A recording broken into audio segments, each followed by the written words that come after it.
The stage lights were brighter than he remembered, brighter than anything he'd faced in years. They spilled across the floor like a second sunrise, washing out the edges of the world and leaving only him and the silence that pressed against his chest. He stood at the center of it all, shoulders slightly hunched, fingers clasped together as if they might float away if he let go. Somewhere beyond the darkness, an audience waited. Somewhere closer, 3 judges watched, their faces calm, curious, unreadable. His name had already been announced, but it echoed faintly in his ears like it belonged to someone else. For a moment he wondered what they saw when they looked at him.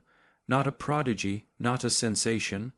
Just a man in his late 40s with a neatly pressed jacket that didn't quite hide the wear of years. A face shaped by early mornings and long nights. Eyes that had seen more endings than beginnings. He didn't have the posture of confidence or the glow of certainty. He looked like someone who had lived quietly, because he had. The room hummed with expectation. He could feel it in the air, in the way the audience shifted, in the gentle rustle of programs and whispered guesses. People always guessed. Is he nervous? Is he any good? Why does he look like that? He swallowed and breathed in slowly, the way he'd been taught a long time ago.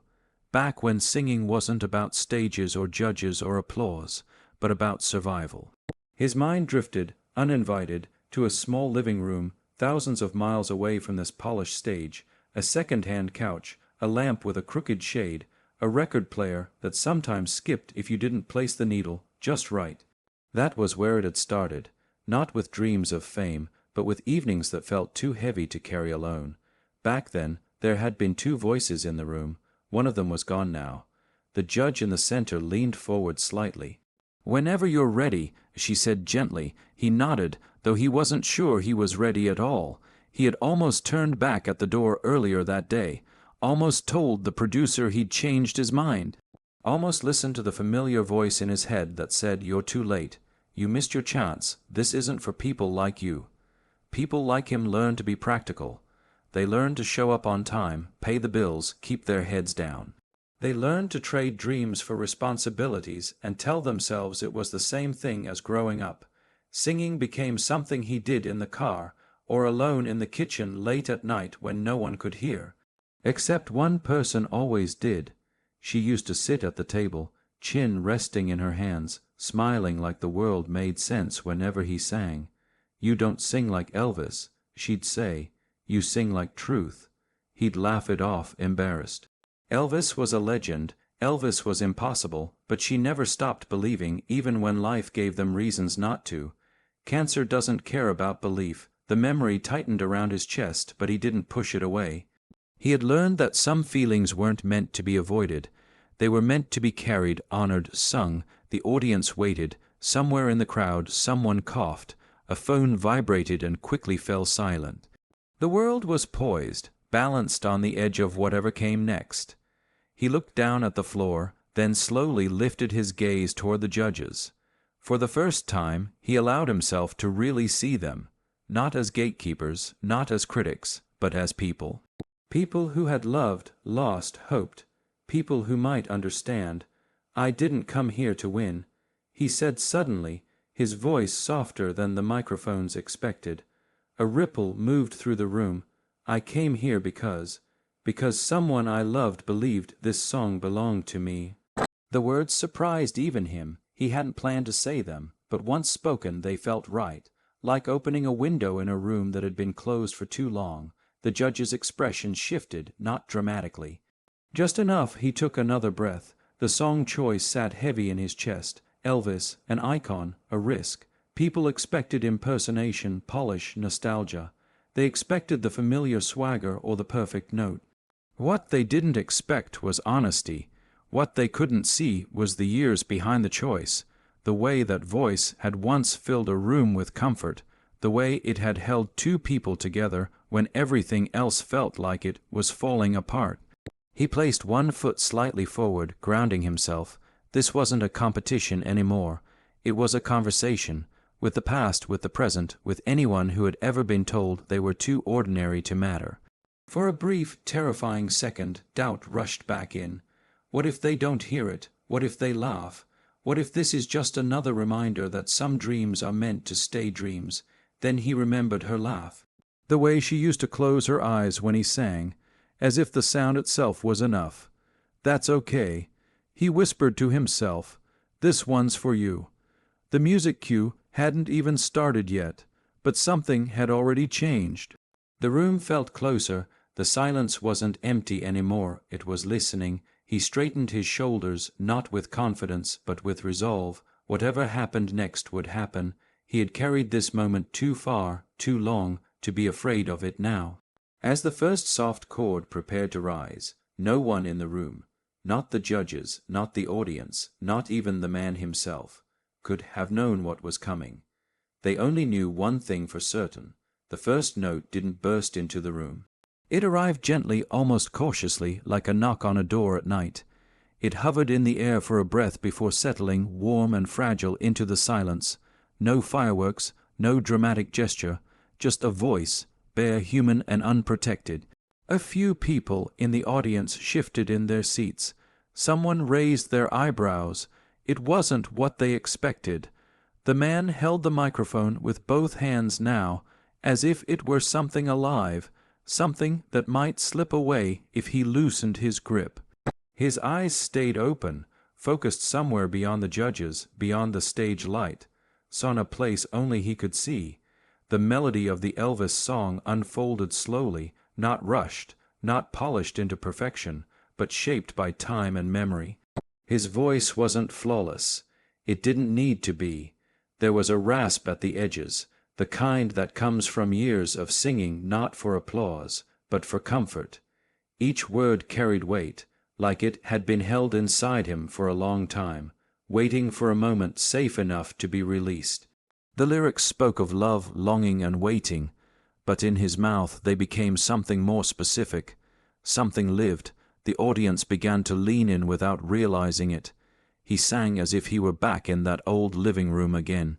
As if the lights weren't blinding and the room wasn't filled with strangers, as if the song was traveling across time to someone who once listened with her whole heart. With every line, his shoulders relaxed just a little, the tension easing as he surrendered to the music. The judges glanced at one another. This wasn't imitation. There was no attempt to mimic Elvis's swagger or vibrato. The song was stripped down to its bones, and in that simplicity it breathed differently. It felt less like a tribute and more like a confession. On the second verse, his voice wavered, just for a moment. A small crack split the sound, not from weakness, but from emotion pressing too hard against restraint. He swallowed quickly and continued, refusing to step away from the feeling. He had learned long ago that pulling back was the easiest way to survive, but tonight, survival wasn't the goal. Connection was. A woman in the audience brushed at her cheek, surprised to find it wet. She didn't know why. She just knew the sound made her think of someone she missed. A man too rose back, crossed his arms tighter, jaw set, remembering a promise he never kept. All around the room, people were being pulled into their own memories, their own quiet losses. The song was doing what music does best. It was reminding them they weren't alone. The man's breathing became part of the rhythm now, rising and falling between lines.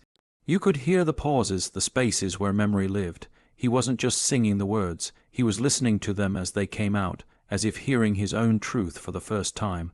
One of the judges stopped tapping her pen. Another leaned back slowly, eyes fixed on the stage, no longer analyzing technique or pitch. There was nothing to critique here.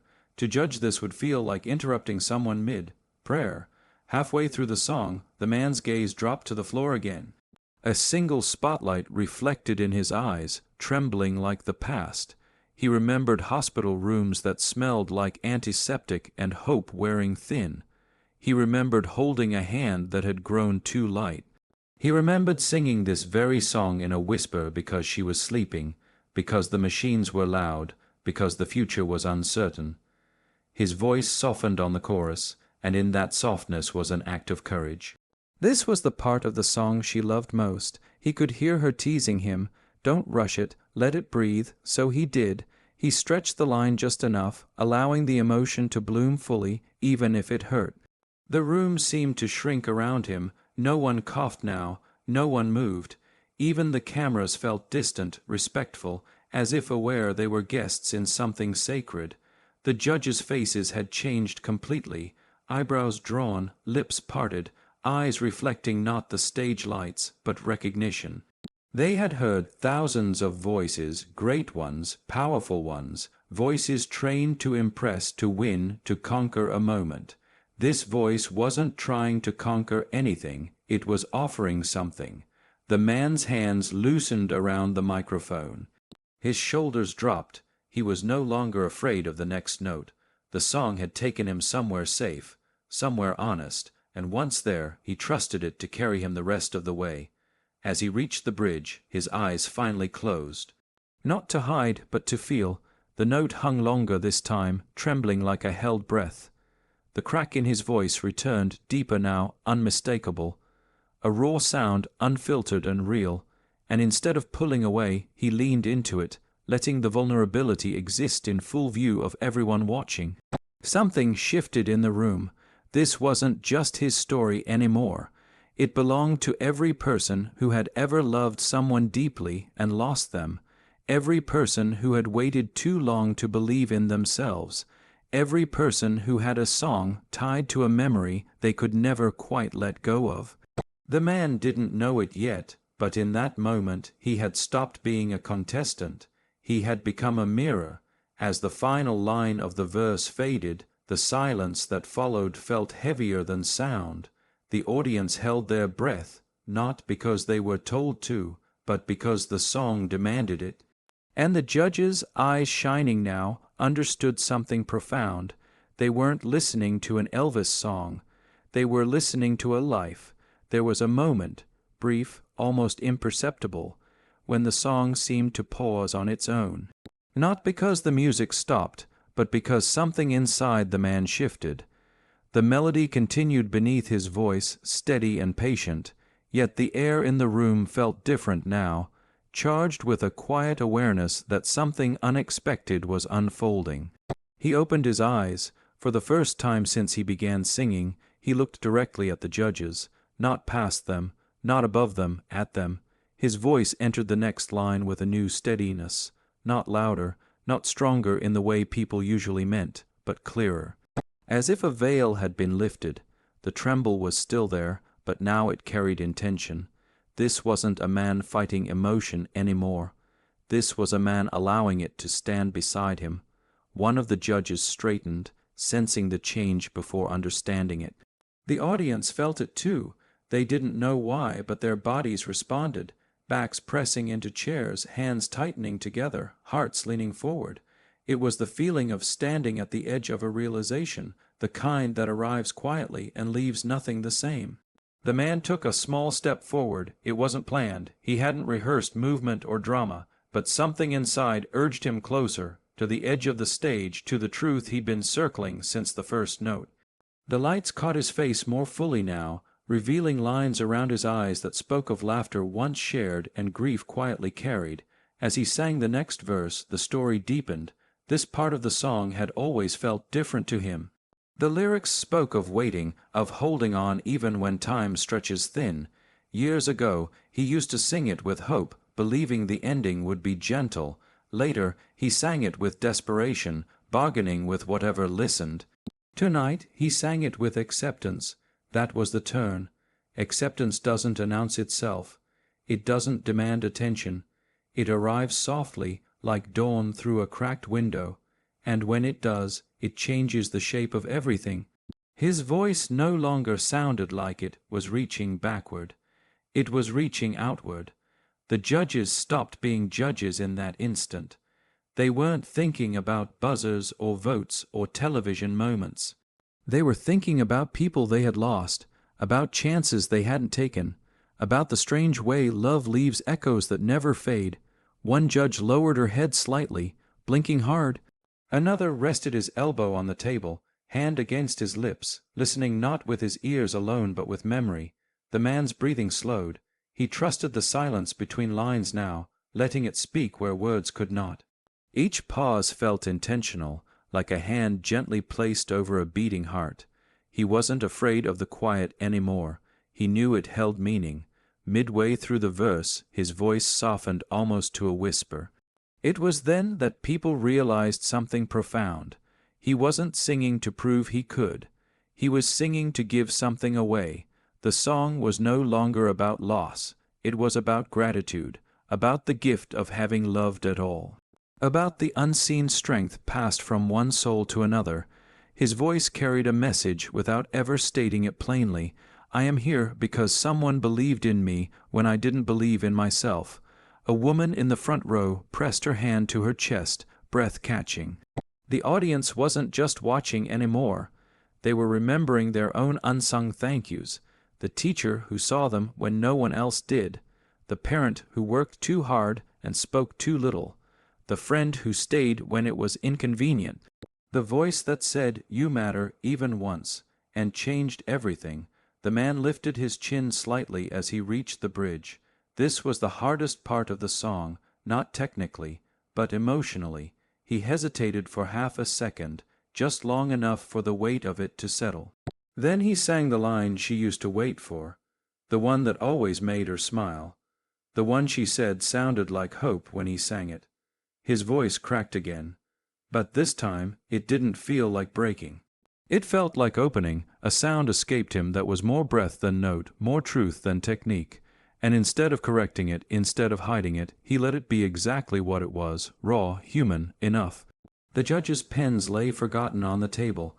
One judge whispered, barely audible, "Oh my." The cameras caught it, the way the man's shoulders loosened, the way his face softened into something peaceful. He wasn't performing anymore. He was remembering aloud, and in doing so, he gave permission to everyone listening to remember too. The unexpected turn wasn't a dramatic reveal or a powerful high note. It was this realization: strength doesn't always sound strong. Sometimes it sounds like honesty. As the music swelled slightly beneath him, he stepped fully into the moment. The fear that had followed him onto the stage, the fear of being too late, too ordinary, too broken, quietly stepped aside. In its place stood something steadier, purpose. He sang the final line of the verse with calm conviction, his voice clear and grounded, not because the pain was gone, but because it had been transformed. What once weighed him down now held him upright. The audience didn't know when they had started holding their breath. They only knew they were still holding it now. And as the last note of the verse settled into silence, it became clear to everyone in the room. This was no longer about an Elvis song. This was about what happens when one voice finally tells the truth, and in doing so, reminds everyone else of their own.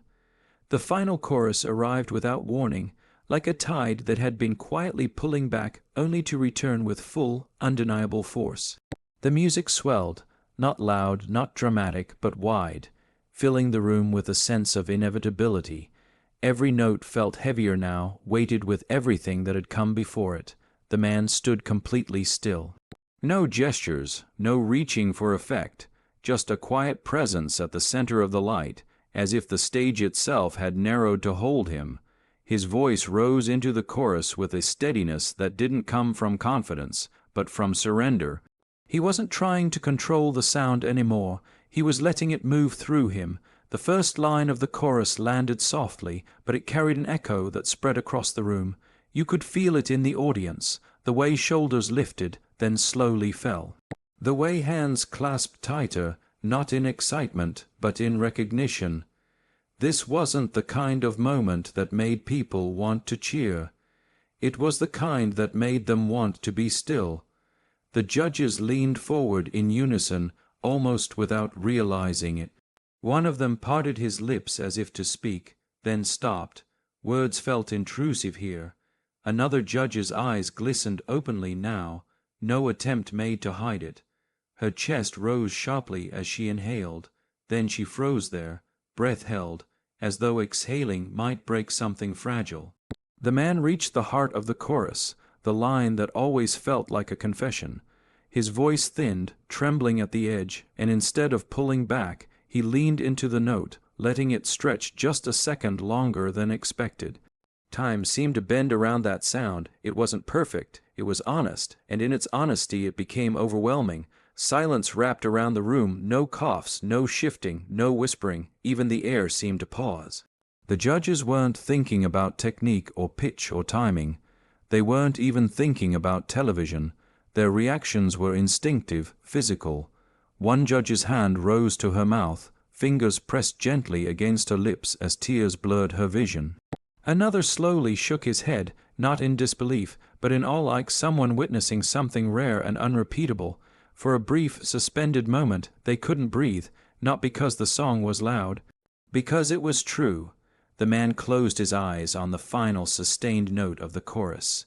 His brow furrowed slightly, not from strain, but from emotion passing through him too quickly to contain. His breath trembled, and the sound followed it, wavering, vulnerable, alive. Somewhere in the audience, a quiet sob escaped. No one turned to look. Everyone understood.